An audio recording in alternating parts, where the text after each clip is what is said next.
wabarakatuh. Halo semuanya, bersama saya Siti Aisyah Zamzam. Kali ini kita akan membahas topik penting dalam Islam, yaitu hadis dan hubungannya dengan Al-Quran.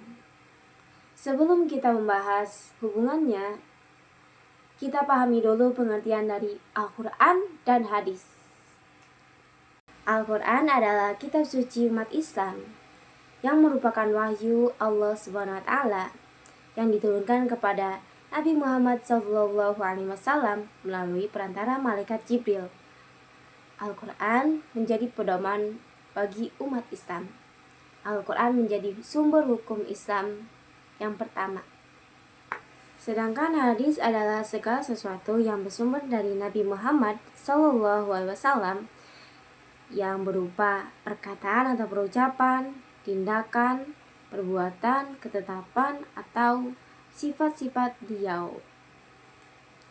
Hadis juga menjadi sumber hukum Islam yang kedua setelah Al-Quran dan menjadi pedoman juga bagi umat Islam dalam menjalankan kehidupannya. Kita masuk ke hubungan antara hadis dan Al-Quran. Hubungan pertama yaitu hadis yang menegaskan hukum dalam Al-Quran. Contohnya, dalam Al-Quran Allah memerintahkan kita untuk sholat dalam surah Al-Baqarah ayat 43, yang artinya dirikanlah sholat, tunaikanlah zakat. Tapi cara sholatnya tidak dijelaskan secara rinci dalam Al-Quran. Nah, hadis-hadis Nabilah yang menjelaskan waktu-waktu sholat dan jumlah rakaatnya. Contohnya seperti hadis riwayat Bukhari dan Imam Muslim, yaitu yang berbunyi, "Sholatlah kalian sebagaimana kalian melihat aku sholat." Hadis ini menjelaskan kita sebagai umat Islam untuk mengikuti gerakan-gerakan sholat yang diajarkan oleh Nabi Muhammad SAW melalui perantara sahabat-sahabatnya. Hubungan yang kedua, hadis yang menjelaskan isi Al-Quran. Contohnya seperti tentang zakat. Al-Quran memerintahkan kita untuk menunaikan zakat, tetapi tidak dijelaskan secara rinci bagaimana harta yang wajib dizakati, bagaimana nasabnya, dan siapa yang berhak mendapatkan zakat itu. Jadi ibaratnya kayak Al-Quran sebagai dasar hukumnya dan hadis sebagai penjelasnya gitu. Hubungan ketiga, hadis membatasi makna umum dalam Al-Quran.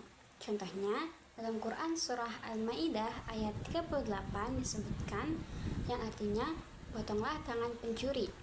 Tapi hadis Nabi menjelaskan bahwa tidak semua pencurian langsung dipotong tangan.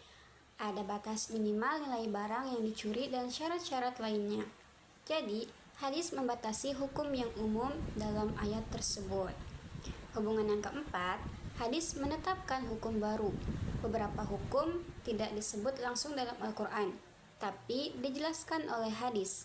Misalnya, larangan makan hewan yang bertaring.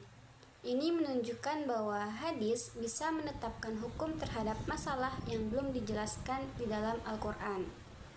Hadis sebagai penuntun praktis. Tanpa hadis, kita tidak tahu bagaimana cara sholat, puasa, haji, atau zakat secara detail. Nabi Muhammad SAW bersabda yang artinya, "Aku tinggalkan dua perkara. Jika kalian berpegang teguh padanya, maka kalian tidak akan tersesat, yaitu Al-Quran dan Sunnahku." Hadis riwayat Malik.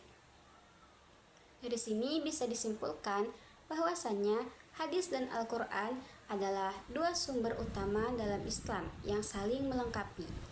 Al-Quran sebagai sumber utama hukum Islam dan hadis sebagai penjelas dan pelengkapnya. Kesimpulannya, hadis dan Al-Quran adalah dua sumber utama dalam Islam yang saling melengkapi. Al-Quran sebagai sumber utama hukum Islam dan hadis sebagai penjelas dan pelengkapnya. Semoga penjelasan ini bermanfaat dan bisa menambah pemahaman kita tentang ajaran Islam.